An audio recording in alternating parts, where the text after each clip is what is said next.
36। अध्याय 1। दिशा। गणितीय संबंध की एक दिशा कैसे हो सकती है? जब भी शोधकर्ता दो चर के एक दूसरे से संबंधित होने के बारे में बात करते हैं, तो उनका वास्तव में मतलब ये होता है कि एक चर का मूल्य जानने से उन्हें दूसरे चर के मूल्य की भविष्यवाणी करने की अनुमति मिलती है। उदाहरण के लिए, यदि शोधकर्ताओं ने पाया कि धूम्रपान और जीवन प्रत्याशा वास्तव में संबंधित हैं, तो उन्हें यह अनुमान लगाने में सक्षम होना चाहिए कि कोई व्यक्ति कितने समय तक जीवित रह सकता है यदि वे जानते हैं कि एक व्यक्ति एक दिन में कितनी सिगरेट पीता है। लेकिन वह भविष्यवाणी किस तरह काम करती है? यदि कोई व्यक्ति बहुत अधिक सिगरेट पीता है, तो क्या इसका मतलब ये है कि वह लंबा जीवन जिएगा या छोटा? क्या धूम्रपान बढ़ने से जीवन प्रत्याशा बढ़ती है या घटती है? रिश्ते की दिशा का यही मतलब है। सहसंबंध गुणांक, छोटे अक्षर r द्वारा दर्शाया गया, के संदर्भ में, शोधकर्ताओं को सूत्र से जो संख्या मिलेगी वह या तो एक सकारात्मक संख्या होगी या एक नकारात्मक संख्या होगी। यदि सकारात्मक है, तो दो चर एक ही दिशा में बढ़ते हैं, जैसे एक ऊपर जाता है, दूसरा ऊपर जाता है। जैसे ही एक घटता है, दूसरा भी घट जाता है।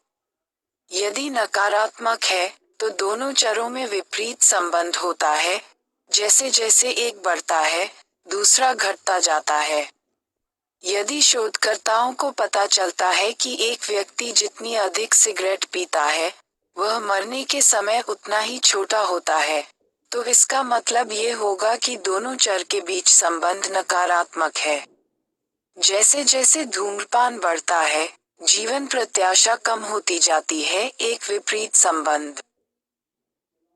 चरों के बीच संबंध की मजबूती वास्तविक संख्या से ही निर्धारित होगी। वह संख्या हमेशा जोड़ 1.00 और -1.00 के बीच रहेगी। इसका कारण ये है कि यह जोड़ 1.00 से अधिक या 1.00 से कम नहीं हो सकता है। इसका संबंध सूत्र और ग्राफ पर एक काल्पनिक रेखा से है जिसके चारों ओर डेटा बिंदु एकत्रित होते हैं, एक ग्राफ जिसे स्कैटर प्लॉट कहा जाता है। चित्र 1.2 देखें। यदि रिश्ता मजबूत है, तो संख्या जोड़ 1.00 या -1.00 के करीब होगी। उदाहरण के लिए, जोड़ 0.89 का सहसंबंध एक बहुत मजबूत सकारात्मक सहसंबंध होगा। उदाहरण के लिए, ये 60 और IQ परीक्षण के अंकों के बीच संबंध का प्रतिनिधित्व कर सकता है। -89 का सहसंबंध भी उतना ही मजबूत लेकिन नकारात्मक होगा।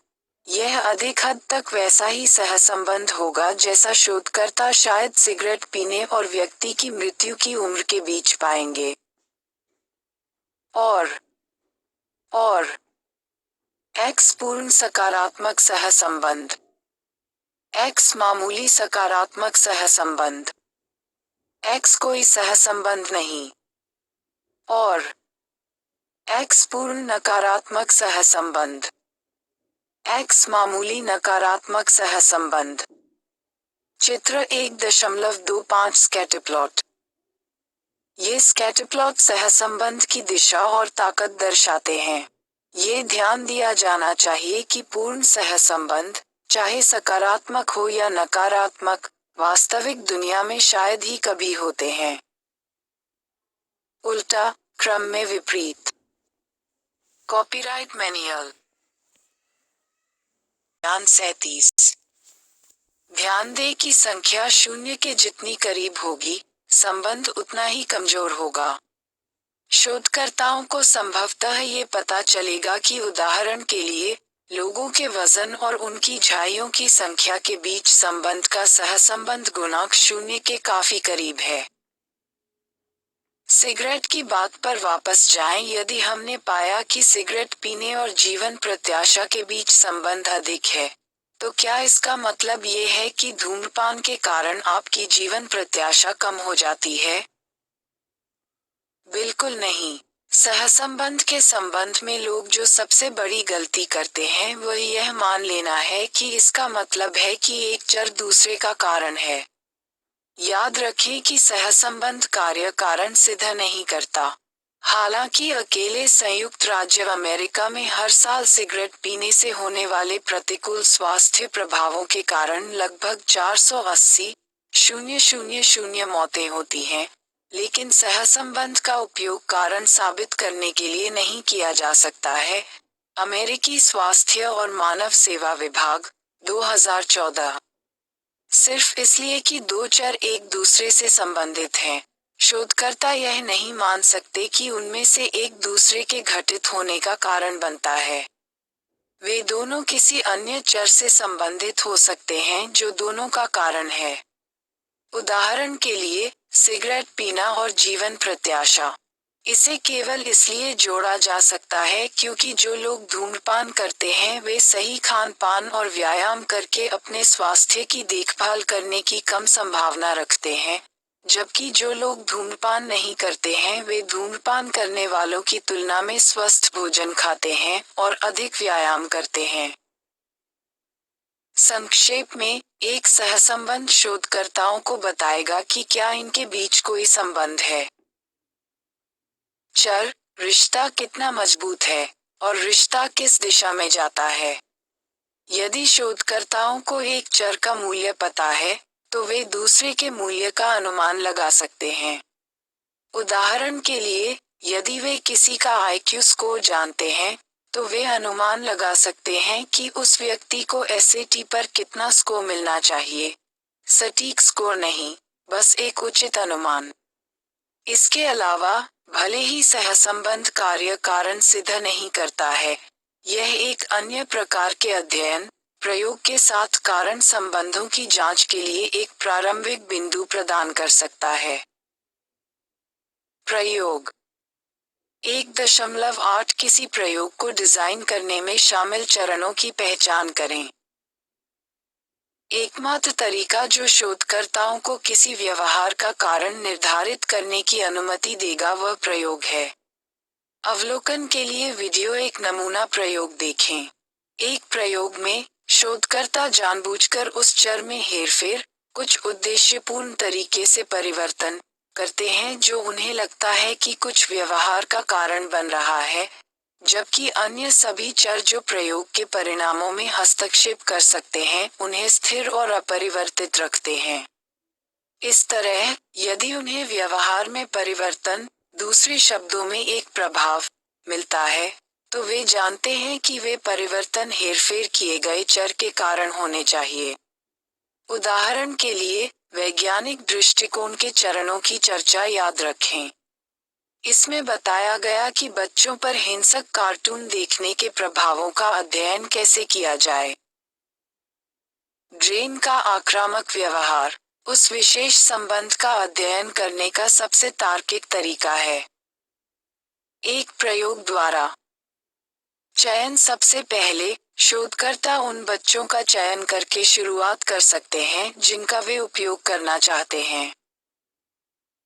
प्रयोग में, ऐसा करने का सबसे अच्छा तरीका किसी नमूने का यादृच्छिक चयन है। शोधकर्ताओं द्वारा निर्धारित जनसंख्या के बच्चों की संख्या सिर्फ एक नमूने के रूप में एक सर्वेक्षण के लिए चुना जाएगा। आदर्श रूप से, शोधकर्ता बच्चे की उम्र तय करेंगे। वे पढ़ना चाहते थे कहते हैं, जो बच्चे 3-4 साल के हैं। फिर शोधकर्ता जाएंगे। विभिन्न डे केयर सेंटरों में जाकर उनमें से एक निश्चित संख्या में बच्चों का यादृच्छिक रूप से चयन करें। आयु, बेशक, इसमें वे बच्चे शामिल नहीं होंगे जो डे केयर सेंटर में नहीं जाते हैं। आयु सीमा में नमूना प्राप्त करने का दूसरा तरीका कई बाल रोग विशेषज्ञों से पूछना हो सकता है। उस उम्र के बच्चों के माता पिता को पत्र भेजें और फिर यादृच्छिक रूप से नमूना चुनें। उन बच्चों से जिनके माता पिता ने सकारात्मक प्रतिक्रिया दी। प्रयोग एक परिवर्तन का जानबूझकर हेरफेर। ये देखने में सक्षम है कि क्या संगत परिवर्तन होता है। व्यवहार परिणाम में अनुमति देता है। कारण और प्रभाव का निर्धारण। रिश्तों। सर्वाधिकार सुरक्षित।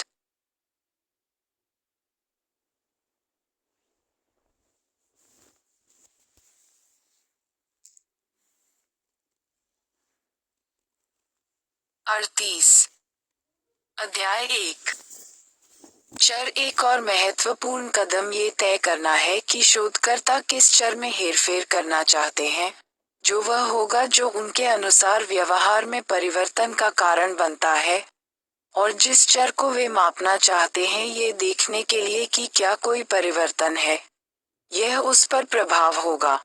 हेरफेर का व्यवहार। अक्सर प्रयोग में चरों पर निर्णय प्रतिभागियों या विषयों के चयन से पहले होता है। आक्रामकता और बच्चों के कार्टून के उदाहरण में, शोधकर्ताओं का मानना है कि जिस चर के कारण आक्रामक व्यवहार में बदलाव होता है, वह कार्टून में हिंसा है। शोधकर्ता इसमें किसी तरह से हेरफेर करना चाहेंगे, और ऐसा करने के लिए उन्हें हिंसक कार्टून शब्द का अर्थ तय करना होगा।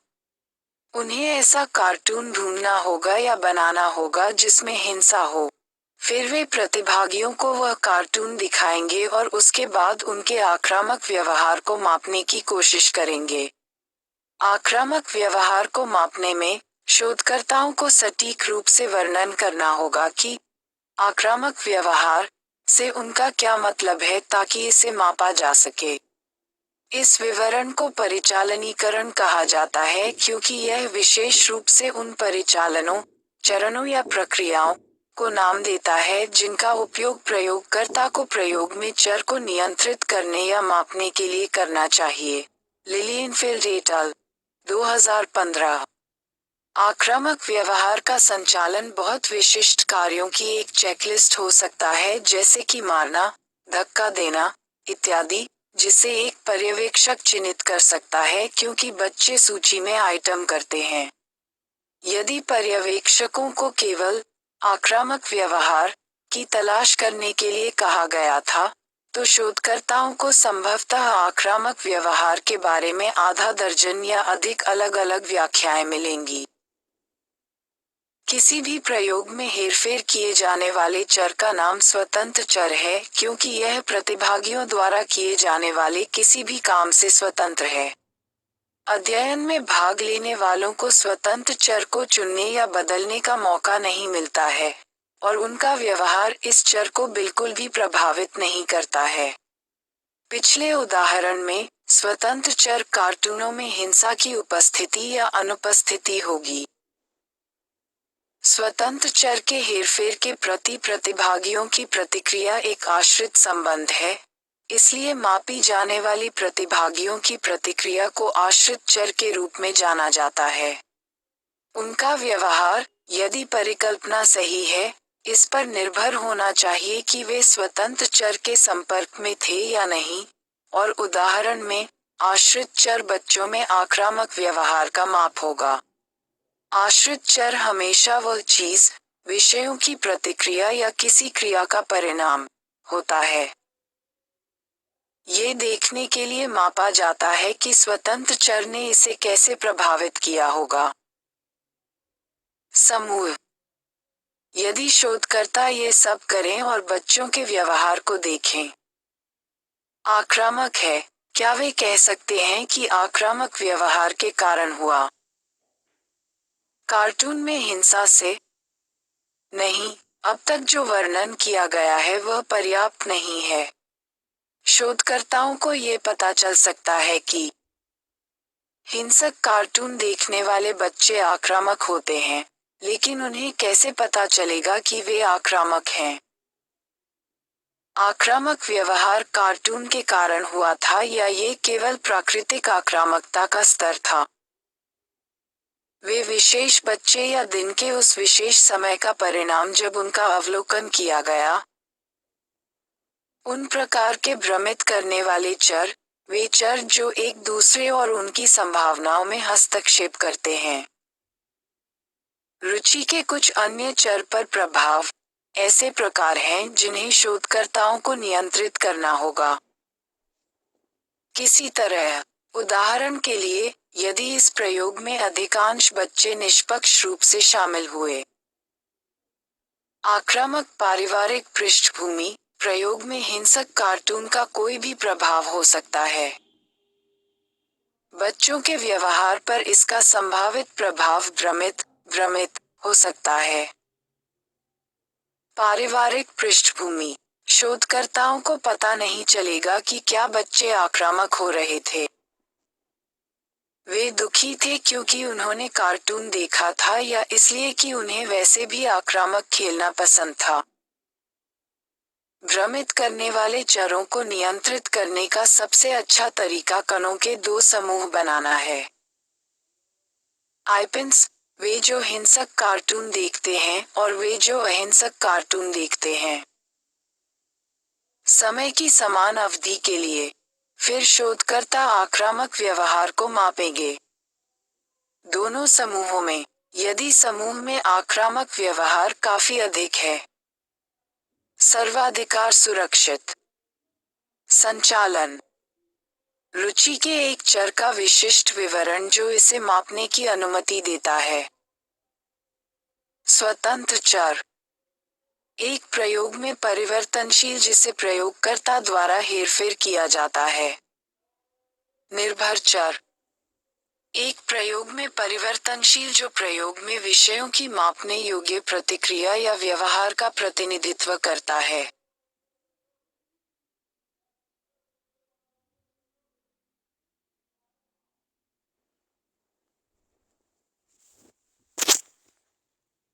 विज्ञान 39।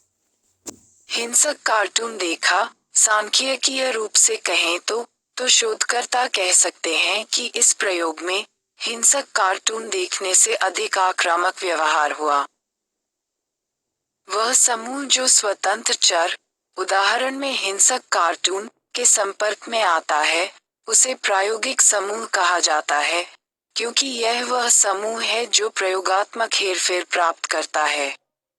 दूसरा समूह जिसे या तो कोई उपचार नहीं मिलता है या किसी प्रकार का उपचार मिलता है जिसका कोई प्रभाव नहीं होना चाहिए, जैसे वह समूह जो उदाहरण में अहिंसक कार्टून देखता है, को नियंत्रण समूह कहा जाता है क्योंकि इसका उपयोग उस संभावना को नियंत्रित करने के लिए किया जाता है। अन्य कारक उस प्रभाव का कारण हो सकते हैं जिसकी जांच की जा रही है। यदि शोधकर्ताओं को ये पता लगाना था कि हिंसक कार्टून देखने वाला समूह और अहिंसक कार्टून देखने वाला समूह दोनों समान रूप से आक्रामक थे, तो उन्हें यह मानना होगा कि हिंसक सामग्री ने उनके व्यवहार को बिल्कुल भी प्रभावित नहीं किया था। यादृच्छिकीकरण का महत्व, जैसा कि पहले उल्लेख किया गया है, यादृच्छिक चयन किसी भी अध्ययन के लिए प्रतिभागियों को चुनने का सबसे अच्छा तरीका है। फिर प्रतिभागियों को नियुक्त किया जाना चाहिए, या तो प्रायोगिक समूह को या नियंत्रण समूह को। आश्चर्य की बात नहीं है, प्रतिभागियों को एक या दूसरी स्थिति में यादृच्छिक असाइनमेंट, अन्य हस्तक्षेप करने वाले या बाहरी चर पर नियंत्रण सुनिश्चित करने का सबसे अच्छा तरीका है। रैंडम असाइनमेंट का मतलब है कि प्रत्येक प्रतिभागी को प्रत्येक शर्त पर सौंपे जाने का समान मौका मिलता है। यदि शोधकर्ताओं ने केवल बच्चों को देखा और सभी बच्चों को एक डे केयर सेंटर या एक बाल रोग विशेषज्ञ के पास रखा, यदि प्रायोगिक समूह के लिए सिफारिशें और नियंत्रण समूह के लिए भी यही सिफारिशें की जाती हैं, तो वे अपने शोध को पक्षपाती बनाने का जोखिम उठाएंगे। उदाहरण के लिए, कुछ डे केयर सेंटरों में स्वाभाविक रूप से अधिक आक्रामक बच्चे हो सकते हैं, या कुछ बाल रोग विशेषज्ञों के पास एक विशेष ग्राहक आधार हो सकता है जिसमें बच्चे बहुत निष्क्रिय होते हैं। इसलिए शोधकर्ता पूरे प्रतिभागी समूह को लेना चाहते हैं और प्रत्येक व्यक्ति को अध्ययन में यादृच्छिक रूप से एक या दूसरे समूह में नियुक्त करना चाहते हैं। कभी-कभी यह टोपी से नाम निकालने जितना आसान होता है। प्रायोगिक खतरे और प्रभावों पर नियंत्रण। 1.91 प्रयोग में समस्याओं के दो सामान्य स्रोतों और इन प्रभावों को नियंत्रित करने के कुछ तरीकों को याद करें। कुछ अन्य समस्याएं हैं जो किसी भी प्रयोग में उत्पन्न हो सकती हैं, यहाँ तक कि नियंत्रण समूहों और यादृच्छिक असाइनमेंट के उपयोग के साथ भी। जानवरों के बजाय लोगों का अध्ययन करते समय ये समस्याएं विशेष रूप से संभावित होती हैं, क्योंकि लोग अक्सर किसी प्रयोग में क्या हो रहा है, इसके बारे में अपने विचारों या पूर्वाग्रहों से प्रभावित होते हैं। प्लेसिबो प्रभाव और प्रायोगिक प्रभाव। उदाहरण के लिए, मान लीजिए कि एक नई दवा है जो अल्जाइमर की मानसिक गिरावट जो कुछ लोगों में उम्र बढ़ने के साथ होती है, के शुरुआती चरण में है, उनकी याददाश्त में सुधार करने वाली है। शोधकर्ता ये देखने के लिए दवा का परीक्षण करना चाहेंगे कि क्या ये वास्तव में याददाश्त में सुधार करने में मदद करने में प्रभावी है। इसलिए वे उन लोगों का एक नमूना लेंगे जो बीमारी के शुरुआती चरण में हैं, उन्हें दो समूहों में विभाजित करेंगे, एक समूह को दवा देंगे और फिर सुधार के लिए परीक्षण करें। सुधार को मापने में सक्षम होने के लिए उन्हें संभवतः दवा के प्रशासन से पहले और बाद में स्मृति का परीक्षण करना होगा। मुझे देखने दो कि क्या मुझे ये बात सही लगी है। जिस समूह को दवा मिलेगी वह प्रायोगिक समूह होगा और जिसे नहीं मिलेगा वह नियंत्रण समूह होगा। ठीक है, दवा लेना या न लेना स्वतंत्र चर है, जबकि स्मृति सुधार का माप आश्रित चर है। लेकिन इसे इस तरह से करने में अभी भी एक समस्या है। क्या होगा यदि शोधकर्ताओं को पता चले कि दवा समूह की स्मृति में उस समूह की तुलना में अधिक सुधार हुआ जिसे कुछ भी नहीं मिला? क्या वे सचमुच कह सकते हैं कि दवा के कारण ही सुधार हुआ? यह है प्रयोगात्मक समूह। एक प्रयोग में विषय जो है स्वतंत्र चर के अधीन। नियंत्रण समूह। एक प्रयोग में विषय जो स्वतंत्र चर के अधीन नहीं है और जिन्हें प्लेसबो उपचार प्राप्त हो सकता है। कोई भी काम। प्रयोगात्मक या नियंत्रण समूहों को यादृच्छिक रूप से विषयों को आवंटित करने की प्रक्रिया, ताकि प्रत्येक विषय को किसी भी समूह में होने का समान मौका मिले। इस बुजुर्ग महिला को अल्जाइमर रोग है, जिसके कारण उसकी हालिया याददाश्त गंभीर रूप से नष्ट हो जाती है। यदि उसकी याददाश्त में सुधार करने के प्रयास में उसकी बीमारी के शुरुआती चरण में उसे एक नई दवा दी गई थी, तो शोधकर्ता निश्चित नहीं हो सका कि दिखाया गया कोई भी सुधार दवा के कारण हुआ था, न कि बुजुर्ग महिला के इस विश्वास के कारण कि दवा होगी काम। प्रायोगिक अध्ययन में किसी भी व्यक्ति की अपेक्षाएं अध्ययन के परिणाम को प्रभावित कर सकती हैं, एक घटना जिसे प्लेसिबो प्रभाव के रूप में जाना जाता है। कॉपीराइट सामग्री।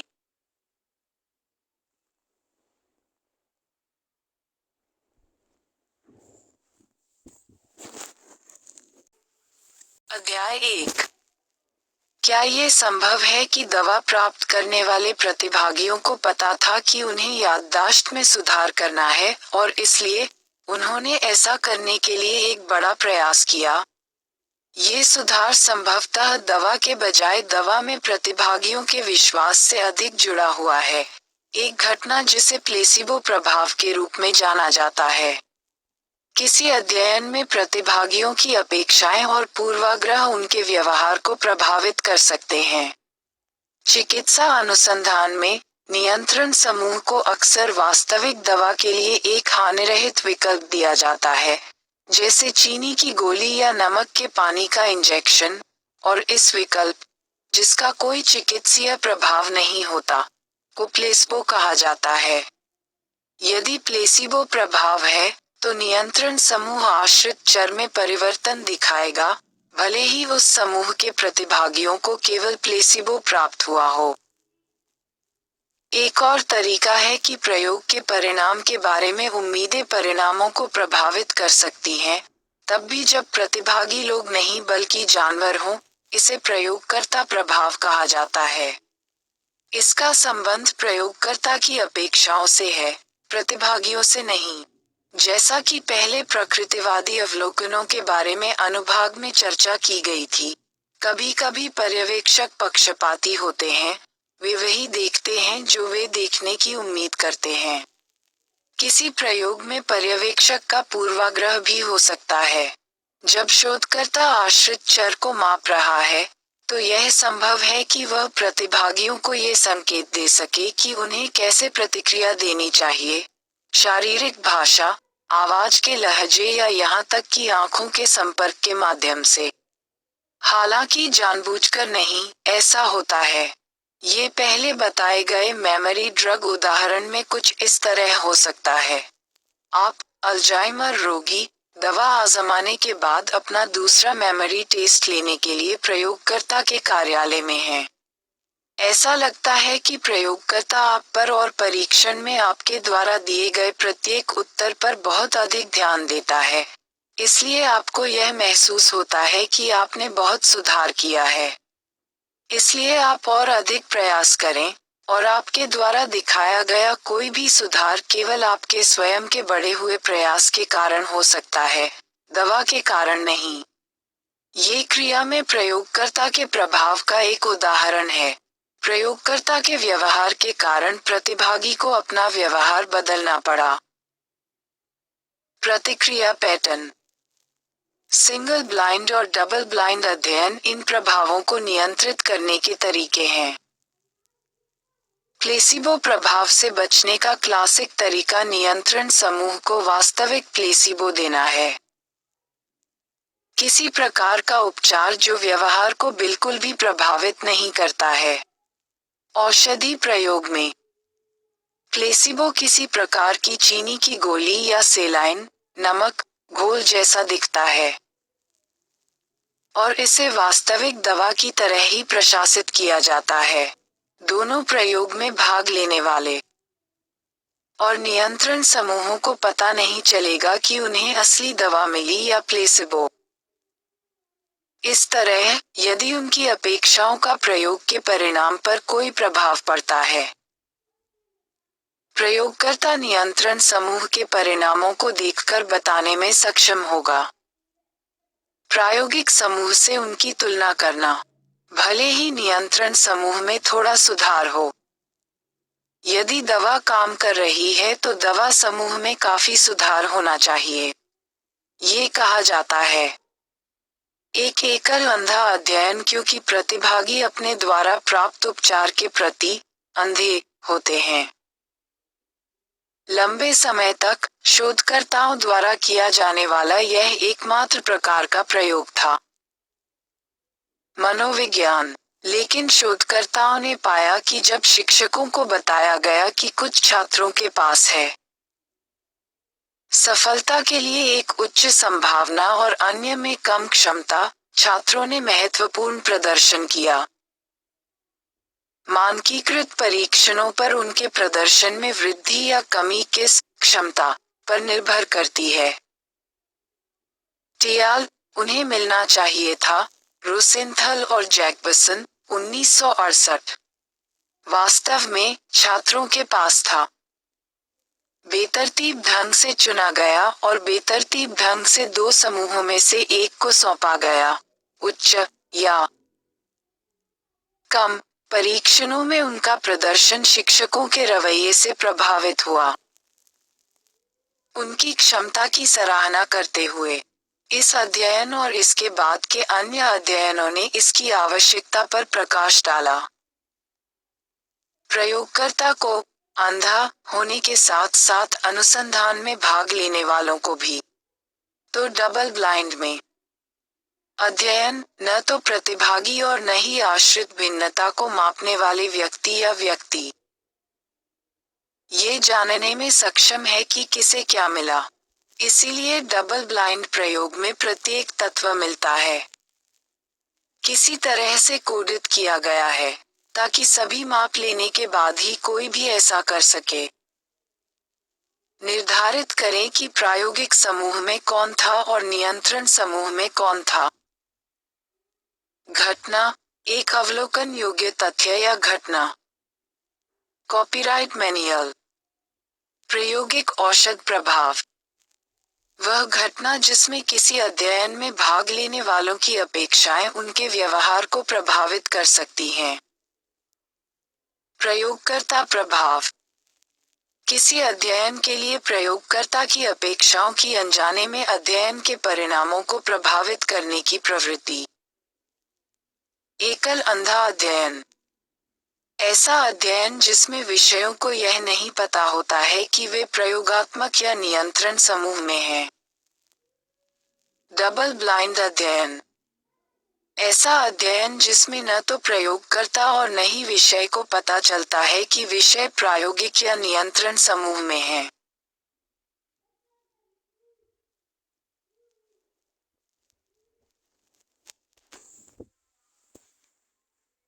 का विज्ञान। 41 गुणात्मक तरीके, शोधकर्ताओं द्वारा प्रयोगात्मक एवं विभिन्न प्रकार की मात्रात्मक विधियों का प्रयोग किया जाता है। वे उस आवृत्ति और परिमाण के बारे में जानने में रुचि रखते हैं जिसके साथ बाहरी परिस्थितियों में कोई घटना घटित हुई। हालांकि, जब हम किसी अनुभव या बातचीत को अपने आप में समझने और चित्रित करने का प्रयास करते हैं, तो ऐसे तरीके बहुत कम मदद करते हैं। ऐसी समस्या में व्याख्यात्मक अन्वेषण शामिल होगा जिसमें शोधकर्ता अध्ययन की पूरी प्रक्रिया के केंद्र में है। ऐसी चिंताओं से निपटने के लिए, शोधकर्ता गुणात्मक अनुसंधान विधियों की ओर बढ़ गए हैं, जिनमें अर्थ और अर्थ निर्माण अधिक महत्वपूर्ण है।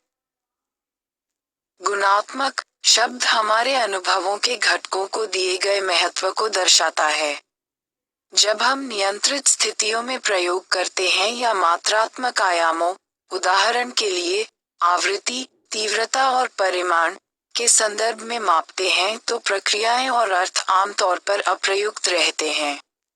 अनुसंधान के प्राकृतिक विज्ञान मॉडल के पक्ष में विज्ञान की प्रत्यक्षवादी धारणा को चुनौती देते हुए, गुणात्मक शोधकर्ता वास्तविकता की सामाजिक रूप से निर्मित प्रकृति पर जोर देते हैं।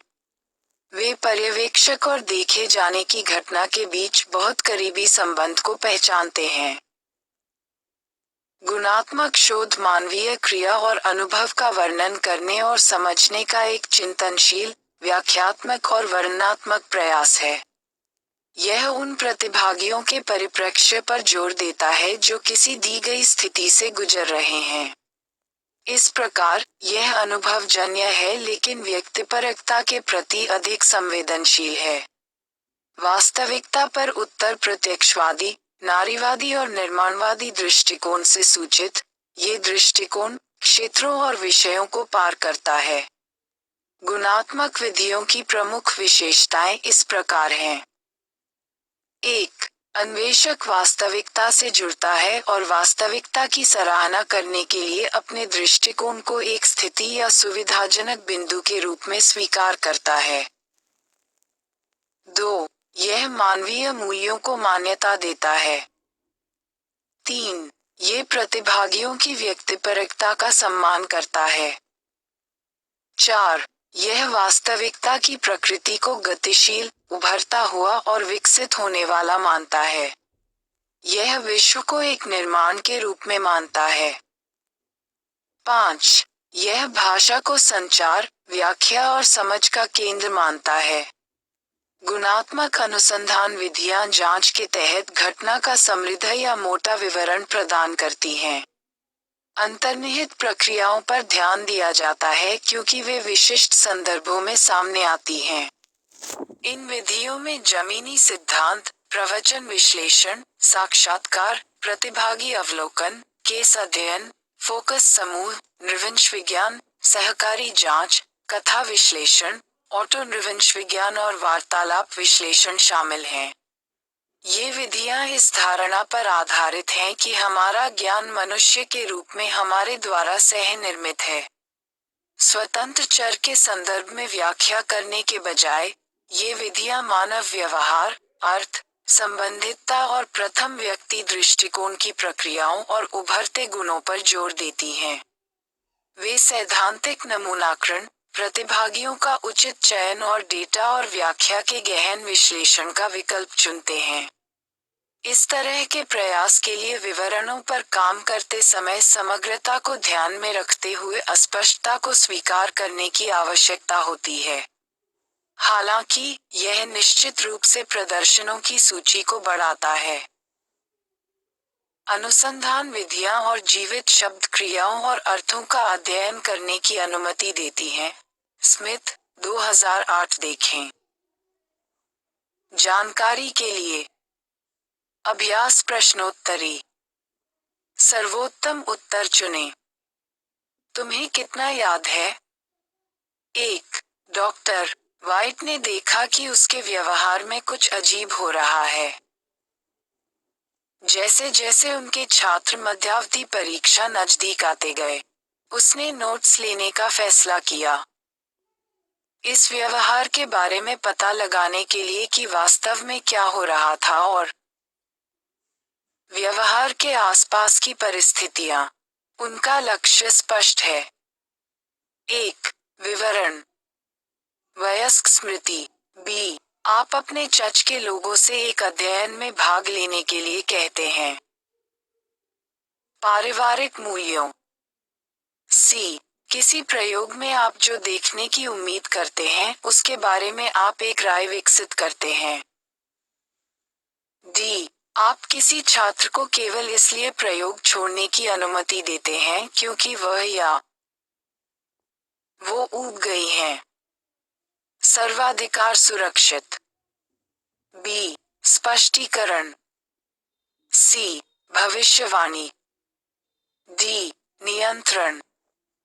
2. निम्नलिखित में से कौन पर्यवेक्षक ब्लास का उदाहरण है? 1. आप अपने साथी विद्यार्थियों को एक अध्ययन में भागीदार बनने के लिए कहते हैं।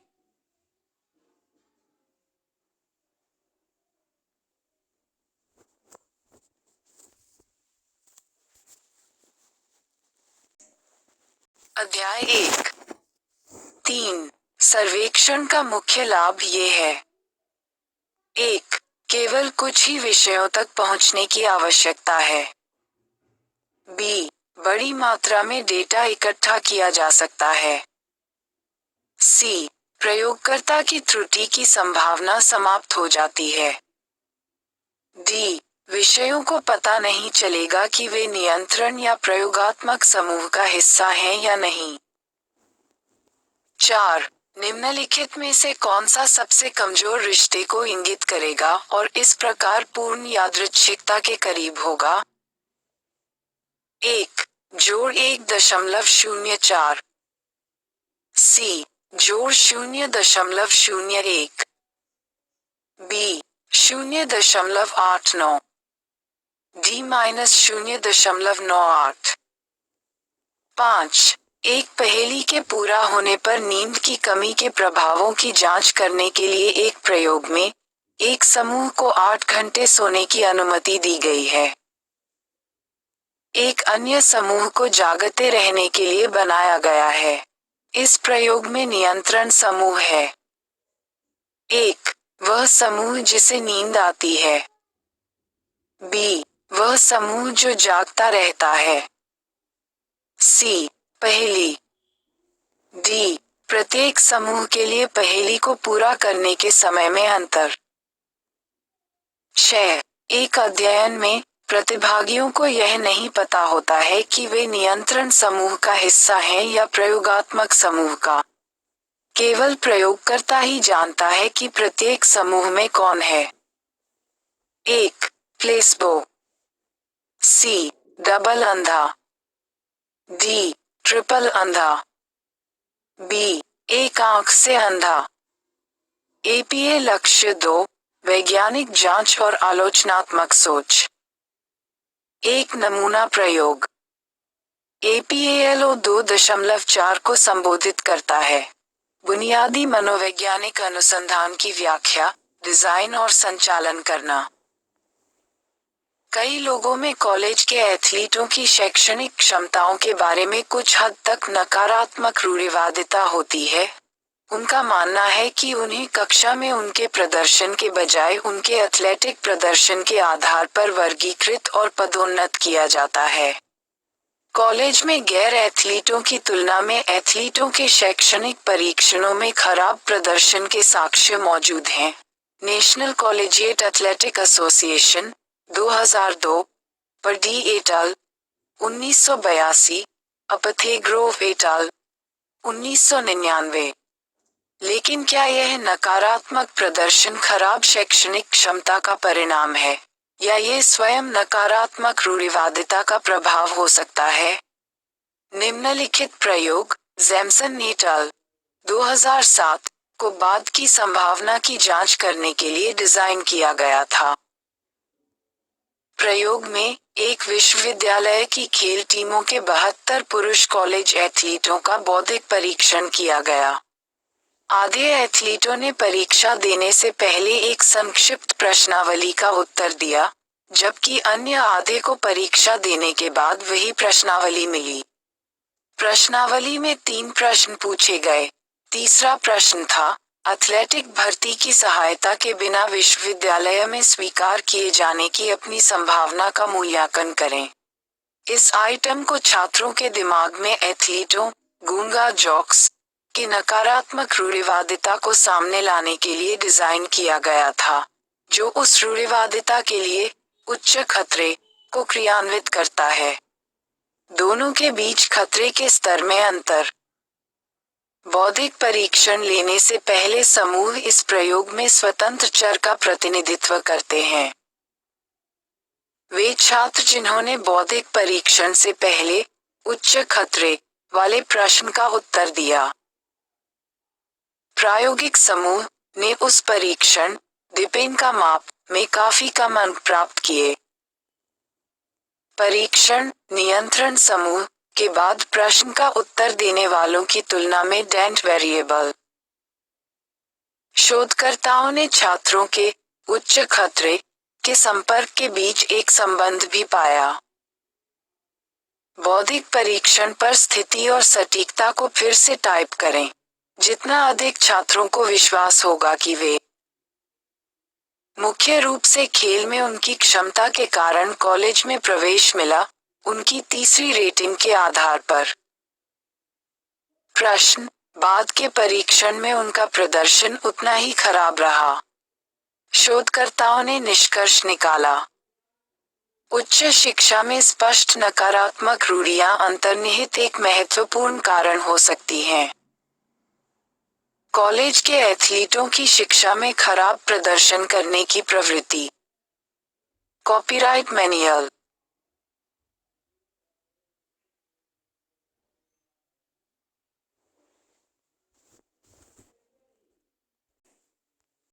मनोविज्ञान का विज्ञान।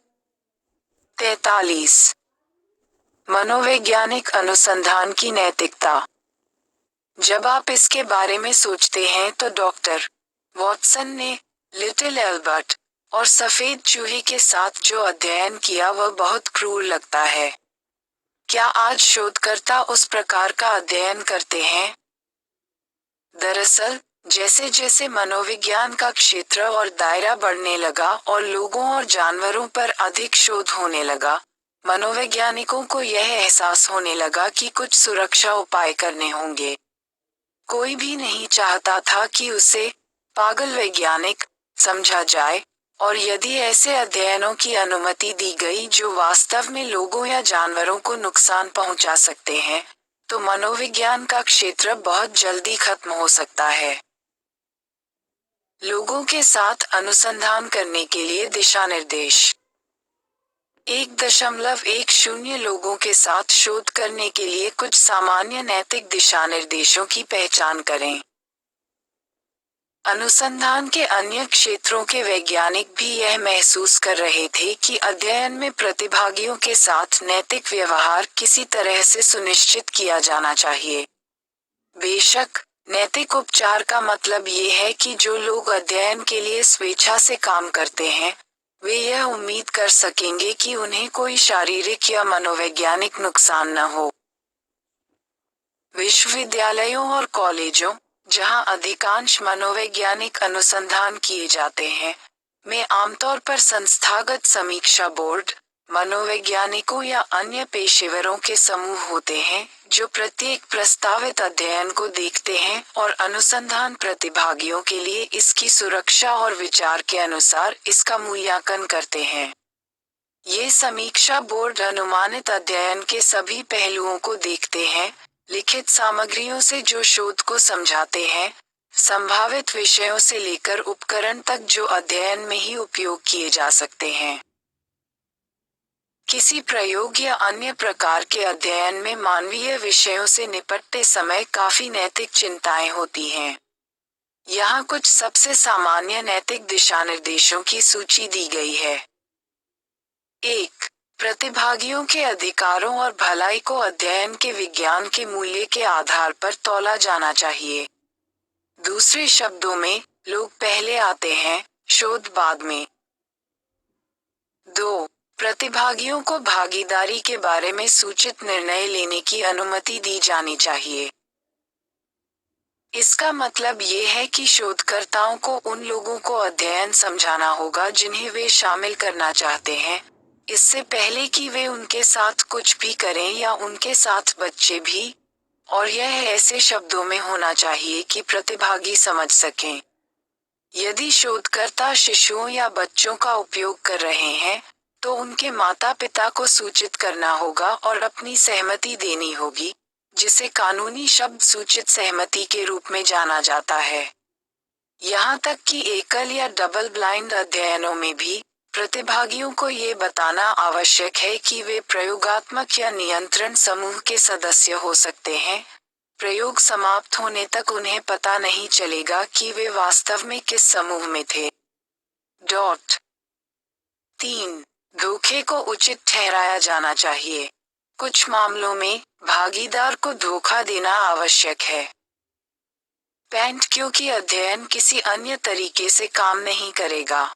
उदाहरण के लिए, यदि आपका इरादा है अंत में प्रतिभागियों को स्मृति की परीक्षा देना, लेकिन नहीं चाहते कि उन्हें पता चले। परीक्षण के संबंध में पहले से ही, आपको प्रयोग के उस भाग को रोकना होगा। अध्ययन के बाद प्रतिभागियों को ये बताना होगा कि धोखा क्यों हुआ। महत्वपूर्ण, इसे डीब्रीफिंग कहा जाता है। 4. प्रतिभागी किसी भी समय अध्ययन से हट सकते हैं। प्रतिभागियों को अवश्य होना चाहिए किसी भी कारण से पढ़ाई छोड़ने की अनुमति। उदाहरण के लिए, कभी-कभी लोग इससे ऊब जाते हैं। अध्ययन से पता चलता है कि उनके पास समय नहीं है, या उन्हें जो करना है वह पसंद नहीं है। चिल। पढ़ाई में भाग लेने वाले छात्र अक्सर खेलना बंद करने का निर्णय लेते हैं। खेलना एक सामान्य हिस्सा है। Copyright manual.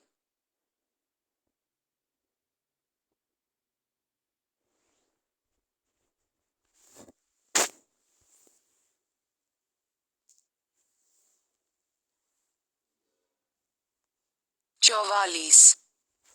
अध्याय 1। बच्चों की पढ़ाई का, शोधकर्ताओं को उन्हें जारी करना होगा, भले ही इसके लिए अधिक प्रतिभागियों को प्राप्त करना पड़े। 5. प्रतिभागियों को जोखिमों से बचाया जाना चाहिए या जोखिमों के बारे में स्पष्ट रूप से बताया जाना चाहिए। उदाहरण के लिए, यदि शोधकर्ता किसी भी प्रकार के विद्युत उपकरण का उपयोग कर रहे हैं, तो ये सुनिश्चित करने के लिए ध्यान रखा जाना चाहिए कि किसी भी प्रतिभागी को दोषपूर्ण विद्युत उपकरण से शारीरिक झटका न लगे। 6. जांचकर्ताओं को प्रतिभागियों को अध्ययन की वास्तविक प्रकृति और परिणामों की अपेक्षाओं के बारे में जानकारी देनी चाहिए। ये सभी प्रकार के अध्ययनों में महत्वपूर्ण है, लेकिन विशेषकर उन अध्ययनों में जिनमें धोखाधड़ी शामिल हो। 7. डेटा गोपनीय रहना चाहिए। फ्रॉइड ने गोपनीयता के महत्व को पहचाना, अपनी पुस्तकों और लेखों में अपने रोगियों को झूठे नामों से संदर्भित किया। इसी तरह मनोवैज्ञानिक और अन्य शोधकर्ता आज किसी एक व्यक्ति के परिणामों के बजाय केवल समूह परिणामों की रिपोर्ट करते हैं ताकि किसी को भी संभवतः पहचाना न जा सके। 8. यदि किसी भी कारण से किसी अध्ययन के परिणाम प्रतिभागी के लिए अवांछनीय परिणाम होते हैं, तो शोधकर्ता इन परिणामों का पता लगाने और उन्हें हटाने या सही करने के लिए जिम्मेदार है। कभी कभी लोग प्रतिभागियों पर किसी भी नकारात्मक प्रभाव को रोकने के लिए शोधकर्ता के सर्वोत्तम प्रयासों के बावजूद किसी प्रयोग में हेरफेर पर अप्रत्याशित तरीके से प्रतिक्रिया करते हैं। यदि ऐसा होता है, तो शोधकर्ता को प्रतिभागी को उस प्रभाव से उबरने में मदद करने का कोई तरीका खोजना होगा। American psychological association, 2002। आलोचनात्मक ढंग से सोचना। आप एक गंभीर, अक्सर घातक चिकित्सीय स्थिति के इलाज के लिए एक नई दवा का परीक्षण कर रहे हैं। आपका प्रयोग समाप्त होने से पहले ये स्पष्ट हो जाता है कि दवा इतनी अच्छी तरह से काम कर रही है कि प्रयोगात्मक समूह के लोग पूरी तरह से ठीक हो जाएंगे। क्या आपको नियंत्रण समूह के लोगों को दवा देने का प्रयोग बंद कर देना चाहिए? पशु अनुसंधान 1.11 समझाएं कि मनोवैज्ञानिक कभी-कभी अपने शोध में जानवरों का उपयोग क्यों करते हैं। मनोवैज्ञानिक व्यवहार के बारे में पता लगाने के लिए जानवरों का अध्ययन भी करते हैं। अक्सर जानवर क्या करते हैं और समान परिस्थितियों में लोग क्या कर सकते हैं के बीच तुलना करते हैं।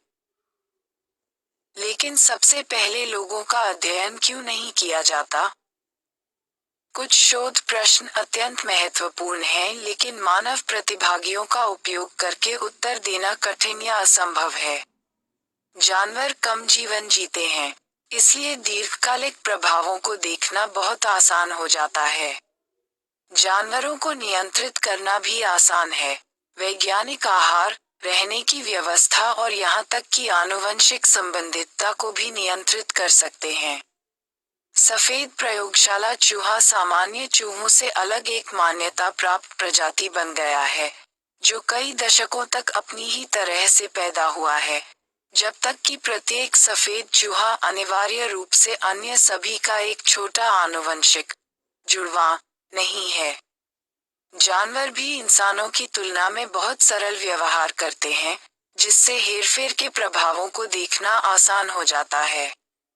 लेकिन शोधकर्ताओं द्वारा कुछ शोधों में जानवरों का उपयोग करने का सबसे बड़ा कारण ये है कि जानवरों का उपयोग उन तरीकों से किया जा सकता है। शोधकर्ता कभी भी लोगों का उपयोग नहीं कर सके। उदाहरण के लिए, वैज्ञानिकों को ये साबित करने में काफी समय लगा। तंबाकू में मौजूद टार और अन्य हानिकारक पदार्थ कैंसर का कारण बनते हैं, क्योंकि उन्हें सहसंबंध बनाना पड़ता है। लोगों के साथ राष्ट्रीय अध्ययन और केवल जानवरों के साथ प्रयोग। वहाँ पकड़ने वाले शोधकर्ता हैं। जानवरों के साथ वे कई चीजें कर सकते हैं जो वे इंसानों के साथ नहीं कर सकते। ये पहली नजर में क्रूर लग सकता है, लेकिन जब आप सोचते हैं कि पशु अनुसंधान के बिना घातक बीमारियों के लिए कोई टीका नहीं होगा, मधुमेह रोगियों के लिए कोई इंसुलिन उपचार नहीं, कोई प्रत्यारोपण नहीं, इत्यादि, फिर शोध का मूल्य और मानव जाति के लिए इसके लाभ उन खतरों से कहीं अधिक हैं जिनसे अनुसंधान करने वाले जानवर प्रभावित होते हैं। फिर भी कुछ पशु अधिकार कार्यकर्ता इस दृष्टिकोण से असहमत हैं। सर्वाधिकार सुरक्षित।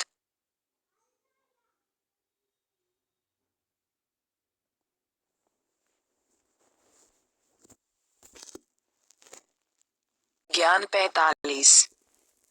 अनुसंधान में जानवरों के साथ व्यवहार करते समय भी नैतिक विचार होते हैं, जैसे मनुष्यों के साथ होते हैं।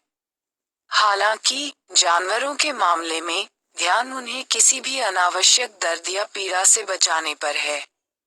इसलिए यदि सर्जरी अध्ययन का हिस्सा है, तो यह एनेस्थीसिया के तहत किया जाता है। यदि शव परीक्षा, जानवर पर की जाने वाली शव परीक्षा, में जांच के लिए किसी दवा या अन्य उपचार के प्रभाव के कारण शोध करने वाले जानवर की मृत्यु होनी चाहिए, तो मृत्यु मानवीय तरीके से की जानी चाहिए। सभी मनोवैज्ञानिक अध्ययनों में से केवल 7% में जानवरों का उपयोग किया जाता है। पशु अनुसंधान और नैतिकता समिति, 2004। अभ्यास प्रश्नोत्तरी। तुम्हें कितना याद है? 1. लोगों के साथ शोध करने के लिए पहला दिशानिर्देश क्या है? 1. प्रतिभागियों को सूचित सहमति देनी होगी। B. मनुष्य के साथ किसी भी अध्ययन में धोखे का प्रयोग नहीं किया जा सकता। C. प्रतिभागियों के अधिकार और भलाई पहले होनी चाहिए। D. डेटा गोपनीय रहना चाहिए। 2. क्या होता है जब किसी अध्ययन के परिणाम प्रतिभागी के लिए अवांछनीय परिणाम उत्पन्न करते हैं? 1. प्रतिभागियों ने अनुमति प्रपत्रों पर हस्ताक्षर किए और उन्हें अपना मौका लेना चाहिए। B. शोधकर्ता को प्रतिभागी को नकारात्मक प्रभाव से निपटने में मदद करने का कोई तरीका खोजना होगा। C. प्रतिभागी को आगे के अध्ययन के लिए संस्थागत बनाया गया है। D. शोधकर्ता केवल अध्ययन के परिणामों की रिपोर्ट में एक परिशिष्ट जोड़ता है।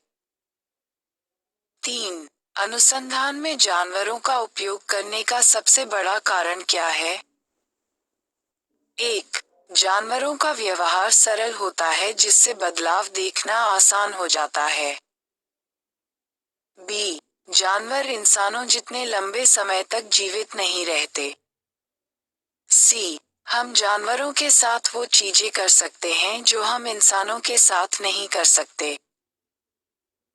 D. जानवरों को नियंत्रित करना आसान होता है। 4. अनुसंधान में जानवरों का उपयोग करते समय निम्नलिखित में से कौन सा एक नैतिक विचार है? 1. उन्हें अनावश्यक कष्ट देने से बचें। B. प्रयोग के दौरान जानवरों को नहीं मारा जा सकता। प्रयोग के दौरान जानवरों को किसी दर्द का अनुभव नहीं होना चाहिए। D. अनुसंधान में जानवरों का उपयोग करते समय कोई नैतिक विचार नहीं किया जाता है। रोजमर्रा की जिंदगी में मनोविज्ञान को लागू करना। आलोचनात्मक सोच के बारे में आलोचनात्मक ढंग से सोचना। 1.12 आलोचनात्मक सोच के बुनियादी मानदंडों को याद करें जिन्हें लोग अपने रोजमर्रा के जीवन में उपयोग कर सकते हैं। विज्ञान और अनुसंधान पर इतना सारा ध्यान केंद्रित करने से मेरे लिए क्या लाभ होने वाला है? मैं वास्तविक दुनिया में रहता हूँ, प्रयोगशाला में नहीं।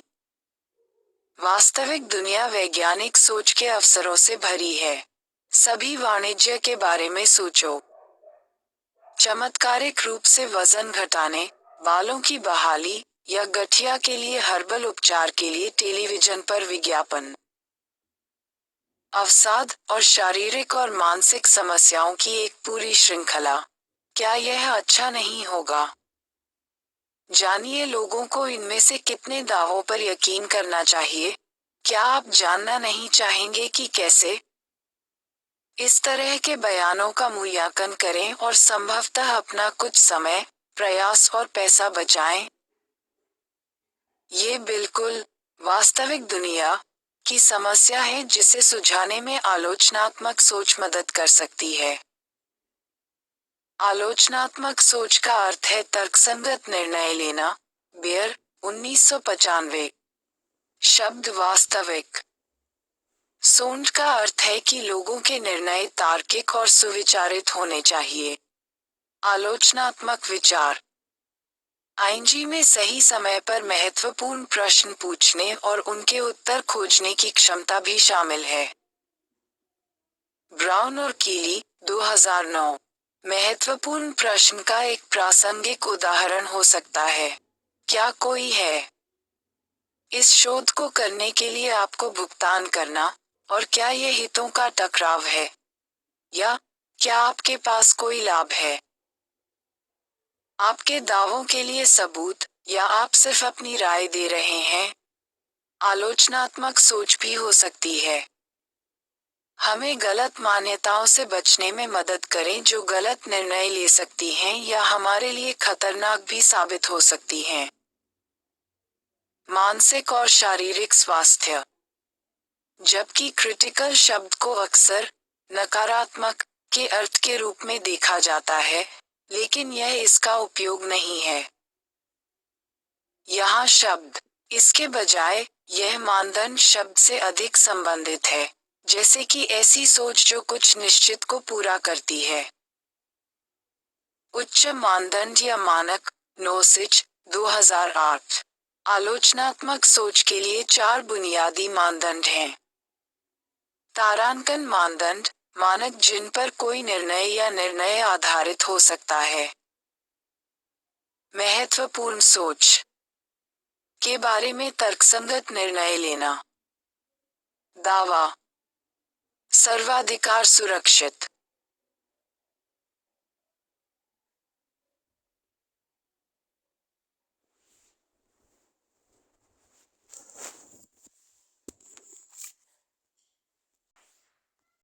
छियालीस। अध्याय 1। लोगों को अपने आसपास की दुनिया के बारे में बयानों का सामना करते समय याद रखना चाहिए। ब्राउन एंड कीली, 2009, गिल, 1991, शोर, 1990। 1। ऐसे बहुत कम सत्य हैं जिनका परीक्षण करने की आवश्यकता नहीं है।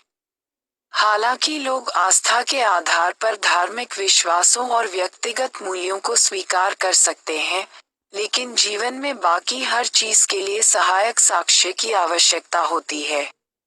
जिन प्रश्नों की जांच अनुभवजन्य रूप से की जा सकती है, उनकी जांच स्थापित वैज्ञानिक दृष्टिकोण का उपयोग करके की जानी चाहिए। किसी को किसी भी चीज को अंकित मूल्य पर स्वीकार नहीं करना चाहिए, बल्कि हमेशा पूछना चाहिए, आप ये कैसे जानते हैं?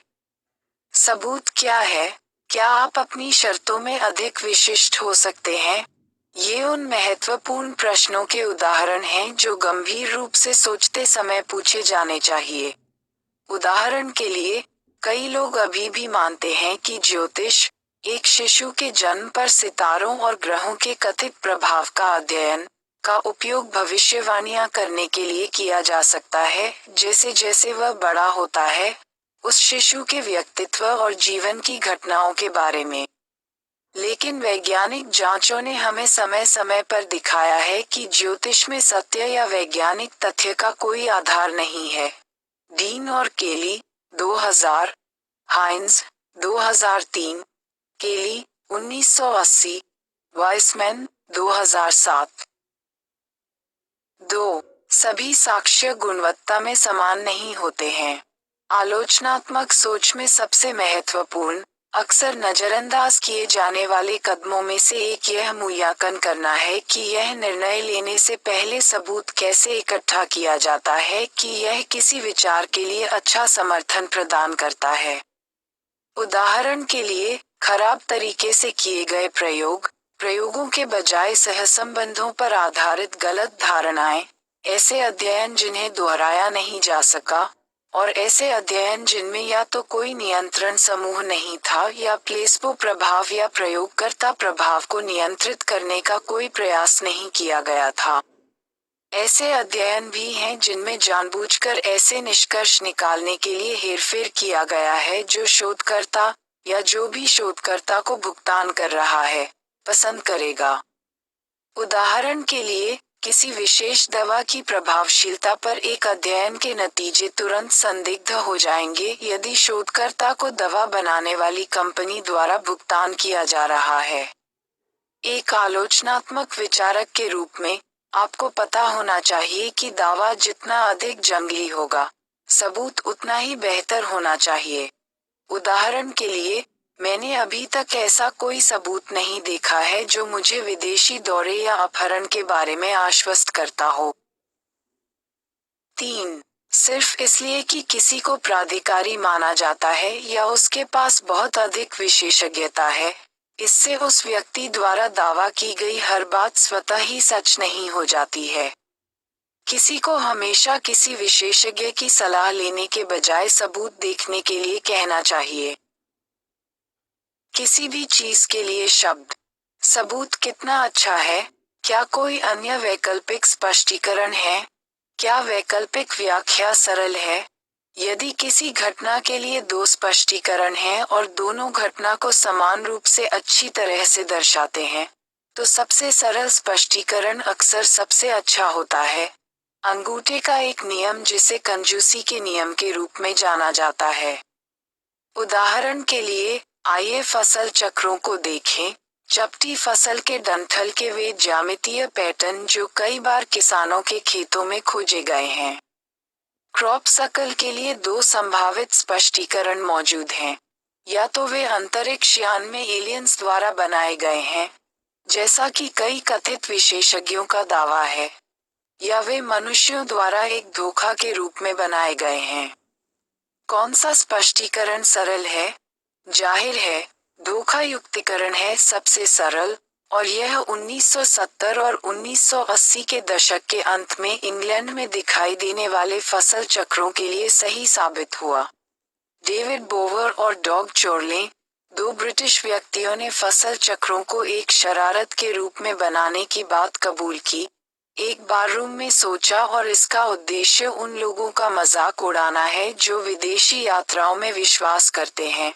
निकेल, 1995, एम रिडले, 2002, शनाबिल, 1994।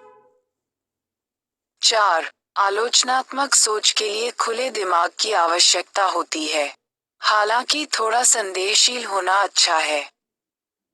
लोगों को उन चीजों के प्रति अपना दिमाग बंद नहीं करना चाहिए जो वास्तव में संभव हैं। साथ ही, लोगों के लिए खुले दिमाग का होना अच्छा है, लेकिन इतना खुला नहीं कि वे भोले भाले हों और किसी भी बात पर विश्वास कर लें। आलोचनात्मक सोच के लिए संदेह और संभावनाओं पर विचार करने की इच्छा के बीच एक नाजुक संतुलन की आवश्यकता होती है, यहाँ तक कि ऐसी संभावनाएं भी जो अतीत के विपरीत होती हैं। निर्णय या विश्वास। उदाहरण के लिए, वैज्ञानिकों को अभी तक कोई ठोस सबूत नहीं मिला है कि मंगल ग्रह पर कभी जीवन था। इसका मतलब यह नहीं है कि वैज्ञानिक इसे पूरी तरह से खारिज कर देते हैं। विचार, बस इतना कि अभी तक कोई ठोस सबूत नहीं है।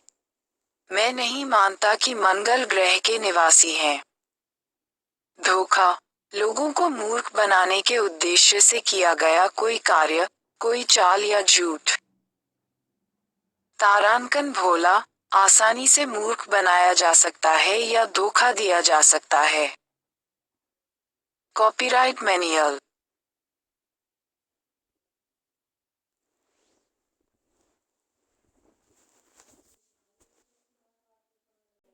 सैंतालीस।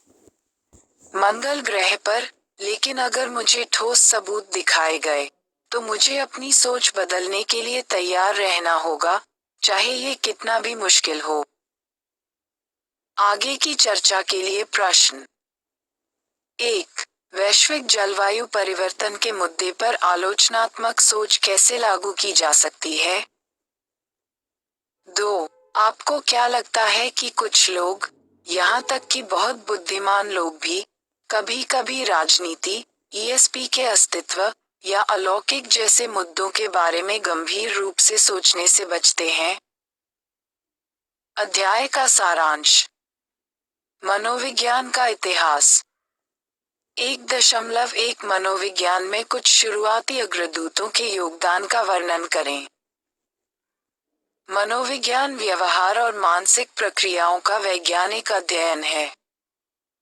1879 में, वुंड की मनोविज्ञान प्रयोगशाला की स्थापना के साथ जर्मनी में मनोविज्ञान अपने स्वयं के विज्ञान के रूप में शुरू हुआ। उन्होंने वस्तुनिष्ठ आत्मनिरीक्षण की तकनीक विकसित की। वुंड के छात्र टिचेनर ने संरचनावाद के रूप में मनोविज्ञान को अमेरिका में लाया। 20वीं सदी की शुरुआत में संरचनावाद खत्म हो गया।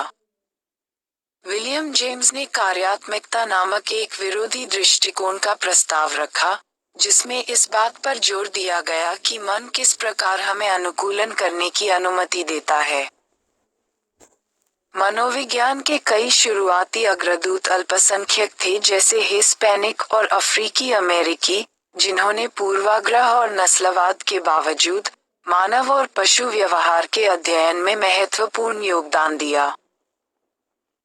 प्रकार्यवाद ने शैक्षिकी मनोविज्ञान, मनोविज्ञान, विकासवादी मनोविज्ञान और औद्योगिक संगठनात्मक मनोविज्ञान के आधुनिक क्षेत्रों को प्रभावित किया। 1.2 गेस्टाल्ट, मनोविश्लेषण और व्यवहारवाद के नाम से जाने जाने वाले शुरुआती दृष्टिकोणों के पीछे के बुनियादी विचारों और महत्वपूर्ण लोगों का सारांश प्रस्तुत करें। वर्थाइमा और अन्य ने संवेदना और धारणा का अध्ययन किया। नए परिप्रेक्ष्य को गेस्टाल्ट, एक संगठित संपूर्ण मनोविज्ञान कहा। फ्रॉइड ने मनोविश्लेषण के अपने सिद्धांत में प्रस्तावित किया कि अचेतन मन हमारे अधिकांश चेतन व्यवहार को नियंत्रित करता है। वॉटसन ने व्यवहारवाद नामक व्यवहार 1.1 मनोविज्ञान में कुछ शुरुआती अग्रदूतों के योगदान का वर्णन करें। मनोविज्ञान व्यवहार और मानसिक प्रक्रियाओं का वैज्ञानिक अध्ययन है। 1879 में वुंड की मनोविज्ञान प्रयोगशाला की स्थापना के साथ जर्मनी में मनोविज्ञान अपने स्वयं के विज्ञान के रूप में शुरू हुआ। उन्होंने वस्तुनिष्ठ आत्मनिरीक्षण की तकनीक विकसित की। वुंड के छात्र टिचेनर ने संरचनावाद के रूप में मनोविज्ञान को अमेरिका में लाया। 20वीं सदी की शुरुआत में संरचनावाद खत्म हो गया। विलियम जेम्स ने कार्यात्मकता नामक एक विरोधी दृष्टिकोण का प्रस्ताव रखा, जिसमें इस बात पर जोर दिया गया कि मन किस प्रकार हमें अनुकूलन करने की अनुमति देता है। मनोविज्ञान के कई शुरुआती अग्रदूत अल्पसंख्यक थे, जैसे हिस्पैनिक और अफ्रीकी अमेरिकी, जिन्होंने पूर्वाग्रह और नस्लवाद के बावजूद मानव और पशु व्यवहार के अध्ययन में महत्वपूर्ण योगदान दिया। प्रकार्यवाद ने शैक्षिकी मनोविज्ञान, मनोविज्ञान, विकासवादी मनोविज्ञान और औद्योगिक संगठनात्मक मनोविज्ञान के आधुनिक क्षेत्रों को प्रभाव सारांश प्रस्तुत करें। वर्थाइमा और अन्य ने संवेदना और धारणा का अध्ययन किया। नए परिप्रेक्ष्य को गेस्टाल्ट, एक संगठित संपूर्ण मनोविज्ञान कहा। फ्रॉइड ने मनोविश्लेषण के अपने सिद्धांत में प्रस्तावित किया कि अचेतन मन हमारे अधिकांश चेतन व्यवहार को नियंत्रित करता है। वॉटसन ने व्यवहारवाद नामक व्यवहार विज्ञान का प्रस्ताव रखा, जो केवल अवलोकन योग्य उत्तेजनाओं और प्रतिक्रियाओं के अध्ययन पर केंद्रित था। वॉटसन और रेने ने प्रदर्शित किया कि एक बच्चे को सफेद चूहे से डरने की आदत डालकर फोबिया सीखा जा सकता है। व्यवहारवाद और बाल विकास में वॉटसन के अधिक प्रसिद्ध छात्रों में से एक, मैरी कवर जोन्स ने बाद में प्रदर्शित किया कि एक सीखे हुए भय का प्रतिकार किया जा सकता है। आज मनोविज्ञान का क्षेत्र 1.3 मनोविज्ञान में 7 आधुनिक दृष्टिकोणों के पीछे के मूल विचारों का सारांश प्रस्तुत करें। अन्ना फ्रॉइड, जंग और एडलर जैसे आधुनिक फ्रॉइडियनों ने फ्रॉइड के मूल सिद्धांत में जोर को एक प्रकार के नव फ्रॉइडियनवाद में बदल दिया। स्किनर की स्वैच्छिक व्यवहार की संचालक कंडीशनिंग 20वीं सदी में एक बड़ी ताकत बन गई। उन्होंने व्यवहारवाद में सुदृढ़ीकरण की अवधारणा पेश की। मानवतावाद, जो स्वतंत्र इच्छा और विकास की मानवीय क्षमता पर ध्यान केंद्रित करता है, व्यवहारवाद और मनोविश्लेषण की नियतात्मक प्रकृति की प्रतिक्रिया के रूप में मास्लो और रोजर्स द्वारा विकसित किया गया था। संज्ञानात्मक मनोविज्ञान सीखने, स्मृति, भाषा और समस्या समाधान का अध्ययन है और इसमें संज्ञानात्मक तंत्रिका विज्ञान का क्षेत्र शामिल है। बायोसाइकोलॉजी व्यवहार के जैविक आधारों, जैसे हार्मोन, आनुवंशिकता, तंत्रिका तंत्र में रसायन, मस्तिष्क में संरचनात्मक दोष और शारीरिक रोगों के प्रभाव के अध्ययन के रूप में उभरा। विकास के सिद्धांत और विकास के बारे में वर्तमान में हमारे पास जो ज्ञान है, उसका उपयोग विकासवादी परिप्रेक्ष्य में ये देखने के लिए किया जाता है कि मन कैसे काम करता है और वह इस तरह क्यों काम करता है। व्यवहार को अनुकूली या उत्तरजीविता मूल्य के रूप में देखा जाता है। 1.4 मनोविज्ञान के क्षेत्र में विभिन्न प्रकार के पेशेवरों के बीच अंतर करें।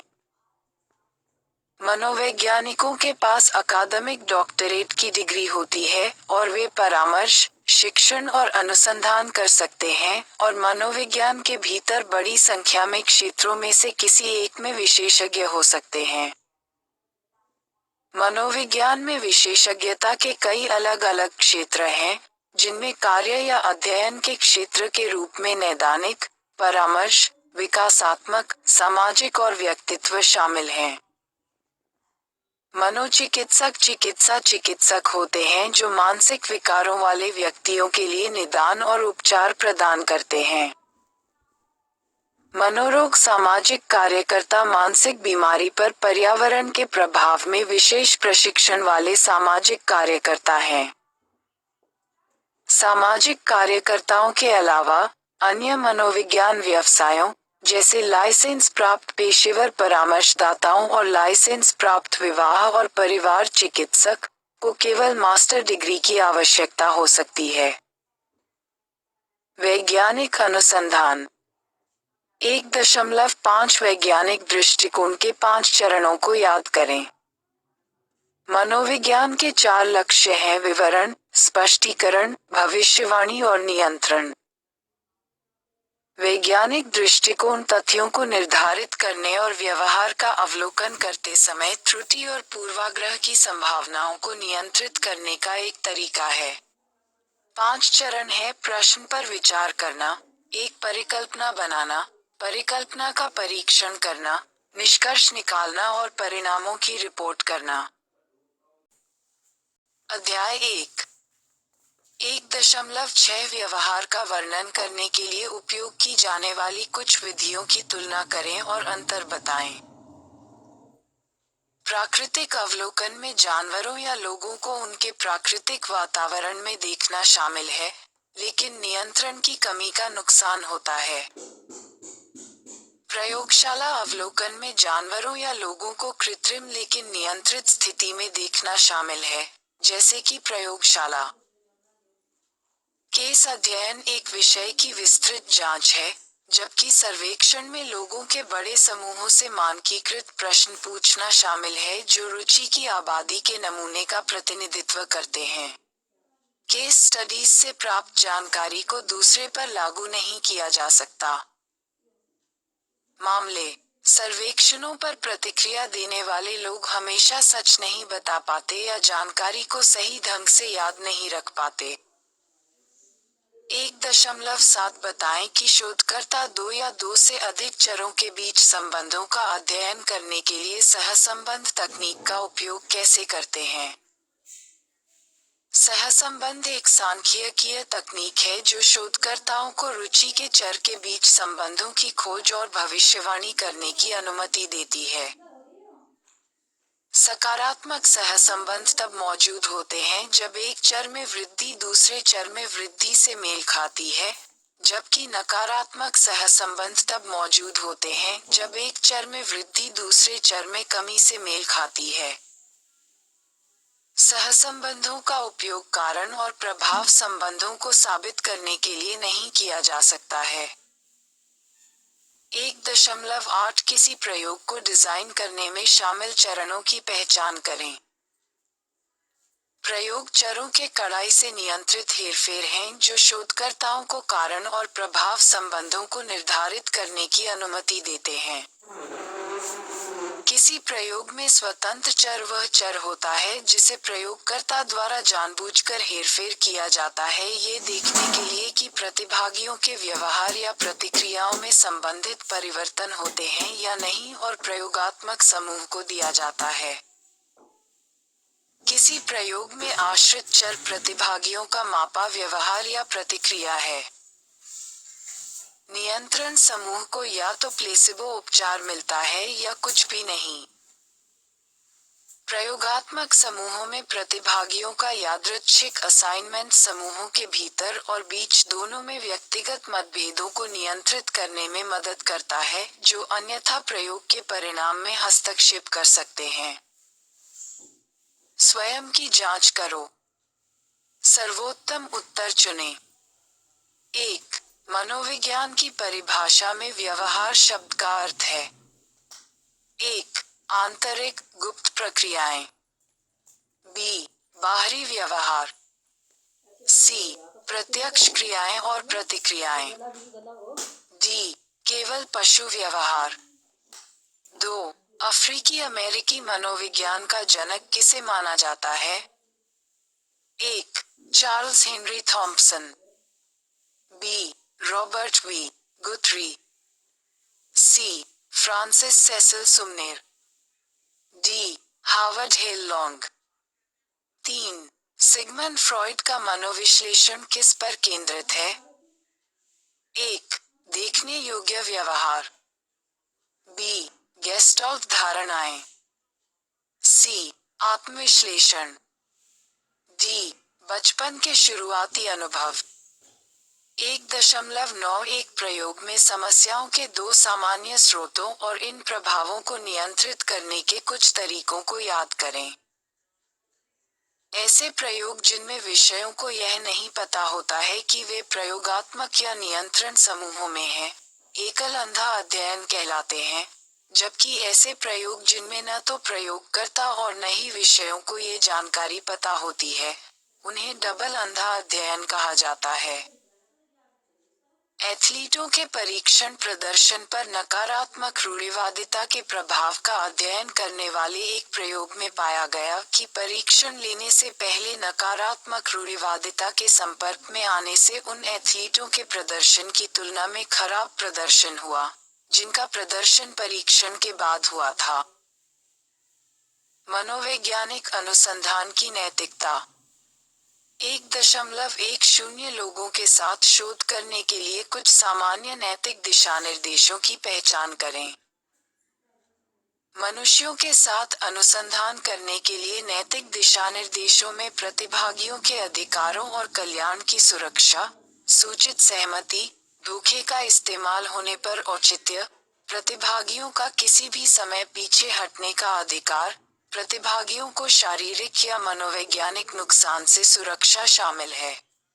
अध्ययन के अंत में प्रतिभागियों की गोपनीयता और डीब्रीफिंग। शोधकर्ता अध्ययन के परिणामस्वरूप होने वाले किसी भी अवांछनीय परिणाम को ठीक करने के लिए भी जिम्मेदार हैं। 1.11 समझाएं कि मनोवैज्ञानिक कभी-कभी अपने शोध में जानवरों का उपयोग क्यों करते हैं।